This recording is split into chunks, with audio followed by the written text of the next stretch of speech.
ಶ್ರೀ ಶಕ್ತಿಯಿಂದ ಪರಮಾತ್ಮನು ವಿಷ್ಣುರೂಪನಾಗಿ ಜಗತ್ತನ್ನು ರಕ್ಷಿಸುತ್ತಾನೆ. ಇದು ಸತ್ವಶಕ್ತಿ. ರಾಜಸಿ ಭೌಮಶಕ್ತಿಯಿಂದ ಬ್ರಹ್ಮನು ಸೃಷ್ಟಿಸುತ್ತಿರುತ್ತಾನೆ. ತಾಮಸಿ ನೀಲಾಖ್ಯ ಶಕ್ತಿಯಿಂದ ರುದ್ರನು ಲಯ ಮಾಡುತ್ತಿರುತ್ತಾನೆ. ಭೌತ ಶಕ್ತಿಯಲ್ಲಿ ಆಕಾಶ, ವಾಯು, ತೇಜ, ಜಲ, ಪೃಥಿವ್ಯಾದಿಗಳು ಒಳಪಟ್ಟಿವೆ. ರವಿಯಿಂದ ರಾಮಾವತಾರವಾಗಿದೆ. ಚಂದ್ರನಿಂದ ಕೃಷ್ಣಾವತಾರವಾಗಿದೆ. ಕುಜನಿಂದ ನರಸಿಂಹಾವತಾರವಾಗಿದೆ. ಬುಧನಿಂದ ಬುದ್ಧ ಅವತಾರವಾಗಿದೆ. ಗುರುವಿನಿಂದ ವಾಮನಾವತಾರವಾಗಿದೆ. ಶುಕ್ರನಿಂದ ಪರಶುರಾಮಾವತಾರವಾಗಿದೆ. ಶನಿಯಿಂದ ಕೂರ್ಮಾವತಾರವಾಗಿದೆ. ರಾಹುವಿನಿಂದ ವರಾಹಾವತಾರವಾಗಿದೆ. ಕೇತುವಿನಿಂದ ಮೀನಾವತಾರವಾಗಿದೆ.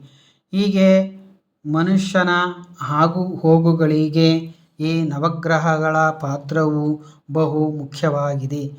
ಇವ ಪಂಚಶಕ್ತಿಗಳನ್ನು ಆಳುತ್ತಿರುವುದು ಈ ನವಗ್ರಹಗಳೇ.